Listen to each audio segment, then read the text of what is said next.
Merci à tous d'être venus aujourd'hui pour ce grand rassemblement. Merci tout particulièrement aux militants de la dissidence française de Paris qui ont contribué activement à l'organisation de l'événement. Et merci évidemment à toutes celles et à tous ceux qui ont fait connaître, qui ont relayé notre appel à manifester. Alors vous savez qu'on est en pleine campagne présidentielle, mais jamais le débat politique français n'a été autant en décalage avec la réalité du pays. Aux affaires se succèdent des polémiques, aux polémiques se succèdent d'autres scandales, et aux scandales se succèdent de belles paroles et de grandes promesses qui, bien évidemment, comme vous le savez, n'engagent que ceux qui les croient. Alors que jamais la France n'a été aussi menacée d'effacement, de déclassement, de dissolution. Nous assistons à une parodie de campagne présidentielle où tous les vrais sujets, où tous les vrais débats, les vrais enjeux sont systématiquement éludés, passés sous silence par une caste de politiques stipendiés et de journalistes généralement corrompus ou incompétents. Vous pouvez les huer, vous pouvez. Pourtant, les défis à relever ne manquent pas. 7 millions de chômeurs, 8 millions de personnes sous le seuil de pauvreté, 4 millions de personnes mal logées. Ça, c'est le résultat de décennies de promesses non tenues. Et quoi qu'en disent les médias, c'est pas l'extrême droite le danger de la France. C'est pas notre bilan, ça. C'est leur bilan. C'est leur responsabilité à tous. La situation économique, politique, sociale, démographique de la France n'a jamais été aussi catastrophique. Je vais vous donner un chiffre. 3000. 3000, c'est le nombre de sans-abri qui meurent chaque année en France. 3000. D'ailleurs, on attend toujours une réaction de François Hollande. Faut dire aussi qu'il a des semaines chargées, François Hollande, parce qu'entre le dîner du CRIF de mercredi dernier, oui, ah oui, il y avait Fillon, il y avait Macron, tout cela, hein. Et puis la visite au chevet de Théo, la nouvelle idole des Vivre Ensemble, dont on a appris d'ailleurs que la famille était sous le coup d'une enquête concernant le détournement de plus de 600 000 € de subventions publiques. Alors du coup, on peut comprendre qu'il ne puisse pas être partout, François Hollande. Il a ses priorités, François Hollande. Mais heureusement, ses amis socialistes sont là pour rectifier le tir. Benoît Hamon, par exemple, le candidat socialiste, nous explique tranquillement qu'il a honte de la France parce qu'elle n'a pas accueilli assez de migrants en 2016. Et même qu'il en a honte alors qu'on en fait rentrer plus de 300 000 par an. Mais pour lui, c'est pas assez, il en faut plus. Il en faut toujours plus. Il n'y en a jamais assez. On voit d'ailleurs, c'est pas lui qui vit avec.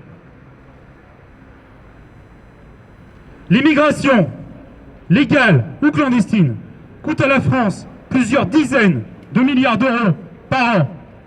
Pour la seule jungle de Calais, on parle de plus de 200 millions d'euros dépensés en 2 ans, auxquels s'ajoutent 100 millions d'euros pour payer juste les centres d'accueil pour les migrants.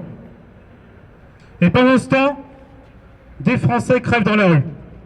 En novembre dernier, on a appris qu'une personne sur deux, qui avait appelé le 115, n'avait pas obtenu de solution d'hébergement d'urgence et avait donc passé la nuit dehors. Une personne sur deux, en l'occurrence, vu le nombre d'appels, ça représente plus de 12 000 personnes qui ont passé la nuit dehors.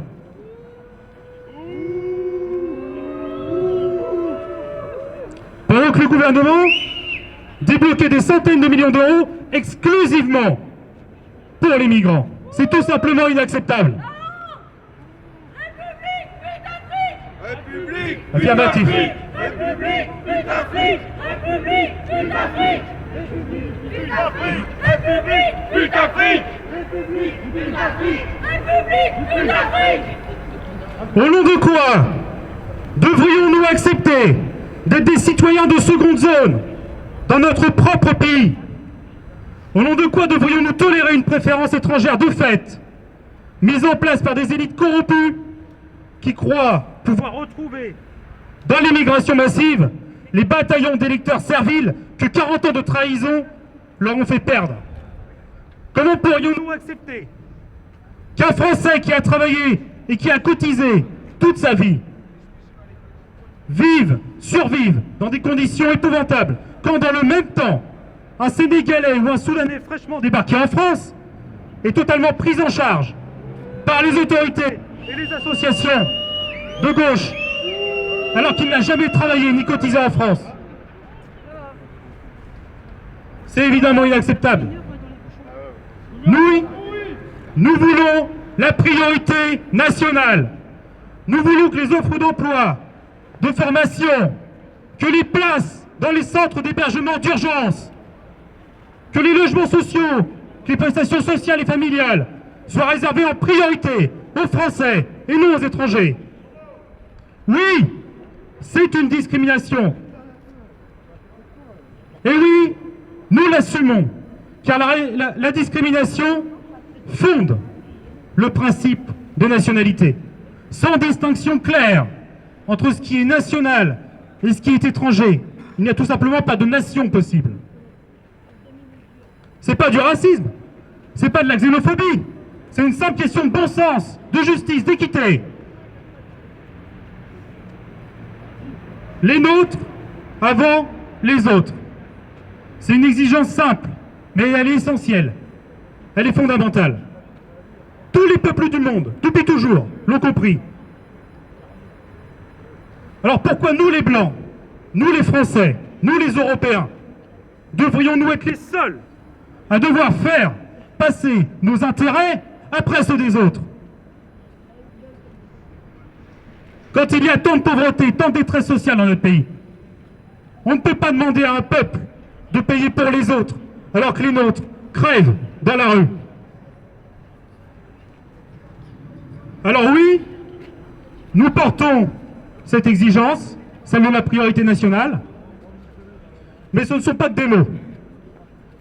À l'ADF, ce qu'on dit, on le fait. Et je vais terminer mon intervention sur ce point. Depuis plus de 5 ans, la dissidence française organise des tournées de solidarité durant lesquelles nos bénévoles distribuent des vivres, des vêtements, des couvertures, des biens de première nécessité à tous ces Français qu'on a refusés aux portes des centres d'hébergement d'urgence parce que pendant ce temps-là, on y a accueilli des migrants.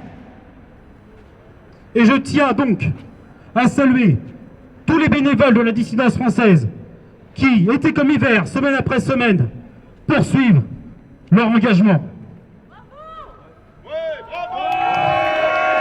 Vous pouvez les applaudir. Au total, plus de 3500 repas ont été distribués par nos militants, à Paris, évidemment, à Lyon, à Saint-Brieuc, à Avignon, Calais, Tours, et j'en oublie sans doute. Et je vous demande de les soutenir et de soutenir le travail de la dissidence française, de nous soutenir en adhérant, en faisant un don, même un don en nature. Avec nous, vous savez que ça ira aux nôtres et pas aux autres. Je vous remercie, merci pour votre présence, vive la dissidence française et vive la France!